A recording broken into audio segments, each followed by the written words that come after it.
Welcome in Cartoon World. Today's story is गरीब टूनी चिड़िया की अत्याचारी सास। बच्चों, आपको हमारी कहानियाँ पसंद आती है तो हमारे कार्टून वर्ल्ड चैनल को सब्सक्राइब करें।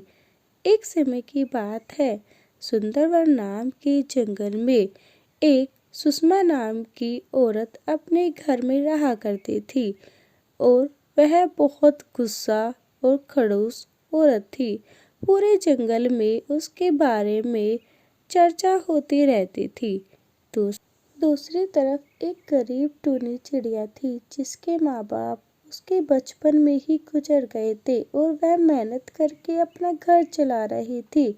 सुषमा का एक सुरेश नाम का बेटा था जो एक व्यापारी था और वह बागों से फलों को ले जाकर बाजारों में बेचता था, जिससे उसे अच्छी कमाई हो जाती थी। इस बात का घमंड सुषमा को बहुत था। वह टूनी चिड़िया के साथ अपने बेटे से शादी कर देती है, पर वह हमेशा उस पर अत्याचारी सास की तरह जुल्म किया करती थी और उसे हमेशा डांट फटकार कर रहा करती थी। कुछ समय बीत जाता है और वह टूनी चिड़िया उस घर में रहती है। एक दिन जब रमेश बाजार जा रहा था तो एक चील ने उस पे हमला किया और उसको वहीं पर गिरा दिया। वह मरते मरते टूनी की याद में रो रहा था और सोच रहा था उसके मरने के बाद उसका क्या होगा। यही सोच सोच कर उसके प्राण चले जाते हैं। जब यह बात टूनी को पता चलती है तो वह बहुत रोती है। हे भगवान, ये मेरे साथ कैसा न्याय है। इस तरह से वह दिन रात रोती है, पर टूनी चिड़िया की सास को जरा भी फर्क नहीं था। वह हमेशा उससे काम कराती।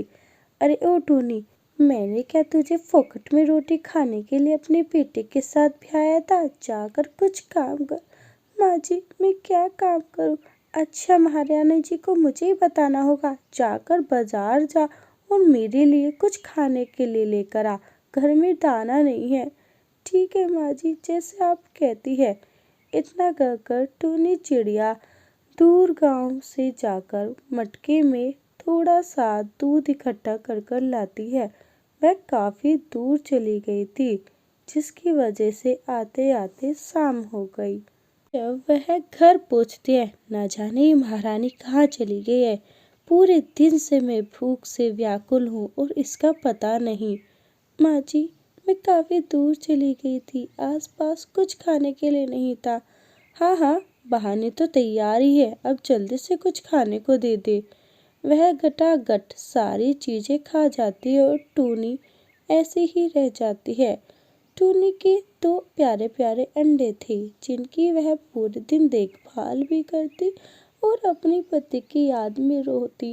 ए जी, तुम मुझे छोड़कर कहाँ चले गए? तुम्हारे बिन देख रहे हो ना मेरा क्या हाल हो रहा है। पर रमेश की माँ को इन बातों से फर्क नहीं पड़ता। वह लालची औरत थी और घमंडी भी, जिसको बस अपनी ही पड़ी रहती और हमेशा वह टूनी चिड़िया से काम कराती और इसी वजह से टूनी चिड़िया ने उसका घर जल्द ही छोड़ दिया। और कुछ समय बाद टूनी चिड़िया के अंडों से बच्चे बाहर आ गए। अब टूनी चिड़िया दूसरे जंगल में रहने लगी। प्यारे बच्चों, मैंने तुम्हें हमेशा दूसरों की मदद करना सिखाया है, ऐसी शिक्षा देती और दूर गांव से घी और दूध निकालकर जंगल में बेचा करती, जिससे वह अब अपने परिवार के साथ खुशी से रहती थी। तो प्यारे बच्चों, इस कहानी से हमने सीखा, कभी भी किसी को बिना वजह परेशान नहीं करना चाहिए और हमेशा दूसरों के साथ भी वैसे ही व्यवहार करें जैसा आप चाहते हैं। तो कहानी आपको कैसी लगी कमेंट कीजिएगा। साथ ही में हमारे चैनल पर अगर पहली बार आए हो तो ऐसे ही इंटरेस्टिंग कहानी के लिए हमारे कार्टून वर्ल्ड चैनल को सब्सक्राइब करें एंड वीडियो को ज़्यादा से ज़्यादा शेयर करें।